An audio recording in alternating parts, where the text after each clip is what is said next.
Tenho enorme satisfação de comunicar que, nesta semana, entre os dias 27 e 30 de abril, acontece aqui em Brasília o 3º Festival Nacional da Juventude Rural, com o lema Juventude na Luta por Terra, Políticas Públicas e Sucessão Rural na América Latina.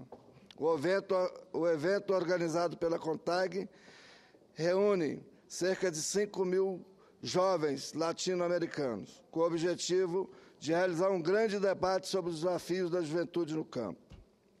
Concebido com apoio de organismos internacionais, como a Organização das Nações Unidas para a Alimentação e Agricultura, a FAO, e a Confederação Internacional de Produtores Familiares, Campesinos e Indígenas do Mercosul, a COPROFAM, o festival se reveste de muitos significados e tem perspectiva de afirmar a defesa de um meio rural com qualidade de vida, desenvolvimento sustentável e solidário. O encontro deve reforçar que o campo deve ser constituído a partir do acesso irrestrito às políticas públicas, um local onde a juventude seja reconhecida como sujeito integral, transcendendo as relações produtivas. Desnecessário dizer, senhor presidente, a importância do meio rural em nosso desenvolvimento, como país e como nação. O campo sempre pautou, em larga medida, o nosso desenvolvimento econômico e social. Quando não dispunhamos de capital para a nossa industrialização, foi por meio dos excedentes econômicos do café que financiamos os investimentos. Quando configurávamos as nossas fronteiras, foi o homem do campo que garantiu a ocupação, a exploração de terras distantes. Hoje, quando o mundo testemunha uma crise na produção de alimentos e a nossa agricultura familiar que consegue garantir o abastecimento e a segurança alimentar de todo o nosso país, e os dados comprovam isso. A agricultura familiar é responsável pela produção de alguns produtos muito importantes para a nossa alimentação, como feijão, 70%, leite, 54% do bovino, mandioca, 84%, milho, 49%, aves e ovos, 40%, suínos, 58%. É responsável também por 80% no setor rural, respondendo por 7 de cada 10 empregos no campo. Mas, se do lado de dentro da porteira, como se costuma dizer, verificamos um intenso comprometimento do produtor rural, da porteira para fora os desafios são inúmeros, e são as lutas da juventude rural que esse evento pretende debater. Se, por um lado, os resultados alcançados pela nossa agropecuária impressionam, por outro lado, não podemos esconder uma realidade muito preocupante. De acordo com o censo do IBGE, o Brasil detém uma população de menos de 8 milhões de jovens residindo no campo, de um total de 51 milhões de pessoas com idade entre 15 e 29 anos. E essa cifra tende a cair, já que as oportunidades profissionais para os jovens estão desproporcionalmente concentradas no meio urbano. O grande problema de que devemos nos lembrar é que a população urbana depende da produção do meio rural. Hoje, os motivos para o jovem deixar o campo são inúmeros. O desejo, em grande parte, é alimentado por uma visão relativamente negativa da atividade agrícola e dos benefícios que ela proporciona. O conforto e as facilidades, como a educação, transporte, lazer, utilização de máquinas para o trabalho nas propriedades, celular, televisão, computador e outros benefícios são considerados, não raro, privilégios do meio urbano. Diante disso, pesquisas recentes evidenciam que os jovens que vivem no meio rural consideram as oportunidades de trabalho e construção de uma autonomia para a vida como questões difíceis ou pouco viáveis. Os motivos disso são inúmeros. passando por questões culturais e históricas, mas se sobressaem a insuficiência do tamanho da terra e a persistência da tutela dos padrões familiares e comunitários. Além disso, senhor presidente, sobre o aspecto da desigualdade econômica e social, a população considerada jovem no meio rural também enfrenta outras restrições significativas para que se desenvolva como força de trabalho no Brasil e na América Latina. Segundo a PNAD de 2011, de cerca de 8 milhões de famílias que residem no campo, 6,5 milhões sobrevivem com até 3 salários mínimos, e apenas 147 mil sobrevivem dentro da faixa de renda de mais de 10 salários mínimos e até mais de 20 salários. Além disso, dentre os 16 milhões de habitantes da população que foram considerados em situação de extrema pobreza, estima-se que 50% estão no espaço rural, e os jovens, como em qualquer situação, são o segmento mais vulnerável. O jovem, senhor presidente, não pode ser obrigado a deixar o campo por falta de perspectiva. Ele tem o direito de permanecer no meio rural, e é dever do Estado garantir as condições para a sua permanência. Um dos principais desafios nesse sentido é garantir a universalização do acesso aos serviços públicos que devem estar cada vez mais presente no cotidiano desses jovens. Estudo da CNA de 2012 concluiu que a comparação entre os índices de acesso a serviços públicos entre as áreas rurais e urbanas de um mesmo estado registra disparidades marcantes. Isso significa que a população rural está muito aquém quando consideramos o acesso à água encanada, à luz, ao esgoto sanitário e à coleta de lixo. Essas diferenças são ainda mais preocupantes quando consideramos que as maiores variações estão nos estados do norte e nordeste do país, como Amazonas, Acre, Paraíba e o meu estado do Tocantins, onde, mesmo na área urbana, já há grande necessidade de investimentos estruturais. Mas creio que o grande desafio para o futuro desses jovens seja garantir uma formação educacional adequada,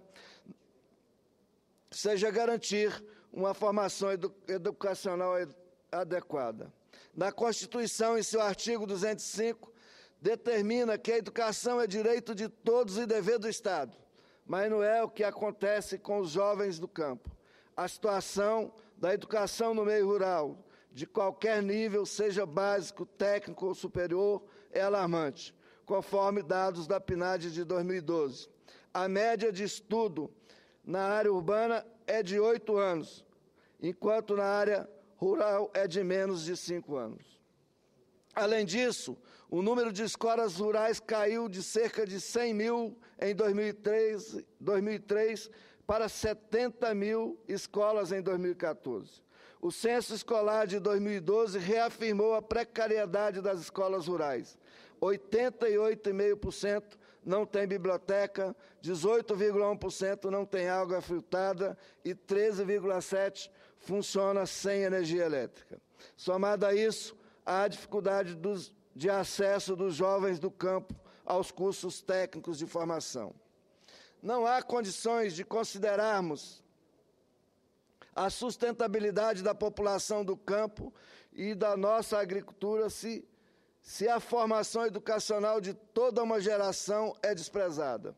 Ao garantirmos a formação técnica desses jovens, estamos garantindo a competitividade dos pequenos produtores num contexto de concentração da produção agrícola cada vez mais intensa. Outro importante eixo de debate que será levantado no evento, senhor presidente,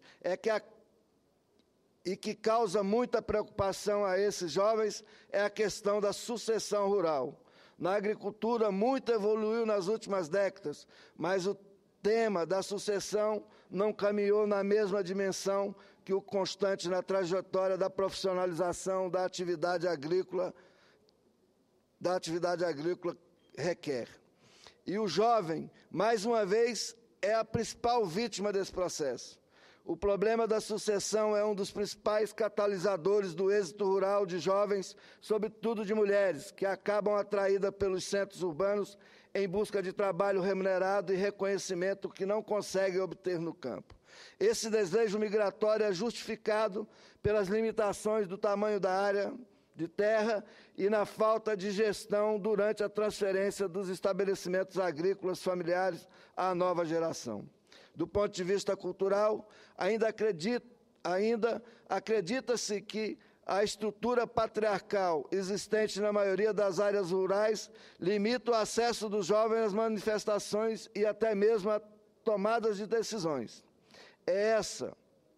Essa, por assim dizer, invisibilidade na gestão da propriedade é um dos principais fatores que inibem o desenvolvimento das potencialidades dos jovens do campo, que ainda por cima estão na importante fase da inovação e da criatividade.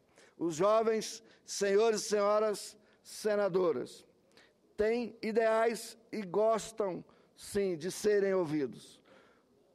No longo prazo, cercá-los na manifestação de seu pensamento os impede de contribuir para o desenvolvimento rural sustentável e para a agregação de valor à produção agrícola.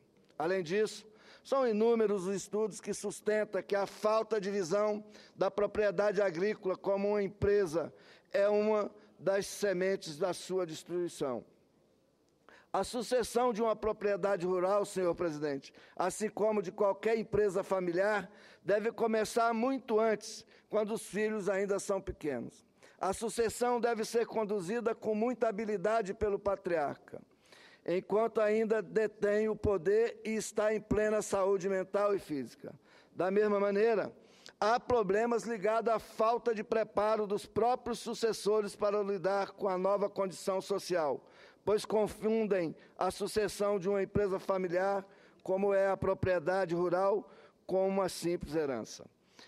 A passagem das responsabilidades sobre a gestão da propriedade deve se dar em um processo de transição em que os pais gradativamente vão passando aos filhos as tarefas de gestão da propriedade, como a abertura de conta bancária própria, bloco de produtor, responsabilidade de gerir os negócios, até a passagem completa do gerenciamento da propriedade.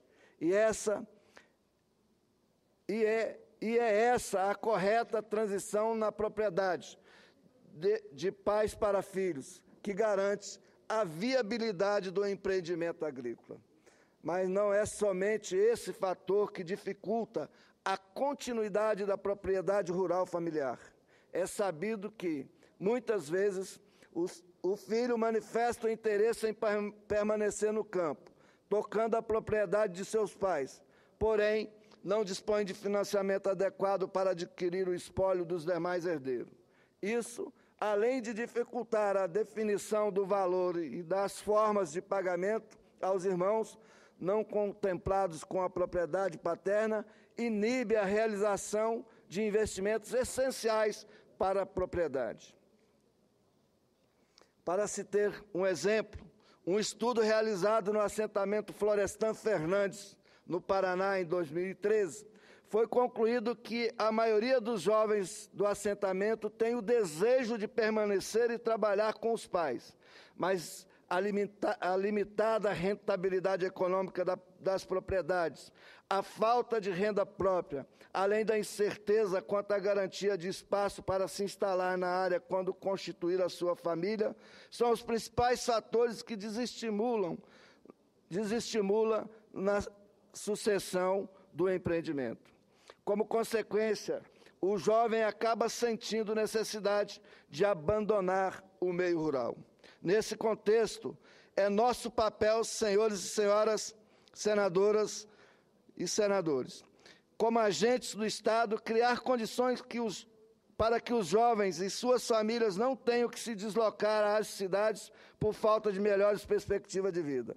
Além do tradicional crédito à produção, devemos incentivar a criação de linhas de financiamentos adequadas para a compra do imóvel dos outros herdeiros e criar condição que as famílias possam administrar com antecedência a sucessão da propriedade agrícola. As políticas públicas para o jovem do campo, senhor presidente, precisam ser mais eficazes e em garantir condições de renda e vida do que tem sido até o momento. Em 2014, foi dado um importante passo com a entrada em vigor da Lei Complementar número 145 de 2014, que retirou a vedação de financiamento para herdeiros que queiram comprar, entre parentes, parte da terra herdada por meio do Fundo de Terras da Reforma Agrária. A legislação anterior impossibilitava os herdeiros de utilizar recursos do fundo para adquirir a fração daqueles herdeiros que não tinham recurso para manter o imóvel. Em resumo, essa limitação frequentemente leva à venda da propriedade para terceiros alheio àquela estrutura familiar. Apesar disso, mais precisa ser feito, e discutir a realidade da juventude rural hoje implica um olhar mais atento às suas lutas, sonhos e angústias. Significa pensar nos problemas e nas perspectivas possíveis para essa parcela de jovens que se veem na fronteira entre se manter no campo ou migrar para os centros urbanos à procura de melhores condições de vida. Como disse Leonardo Boff, a cabeça pensa a partir de onde os pés pisam.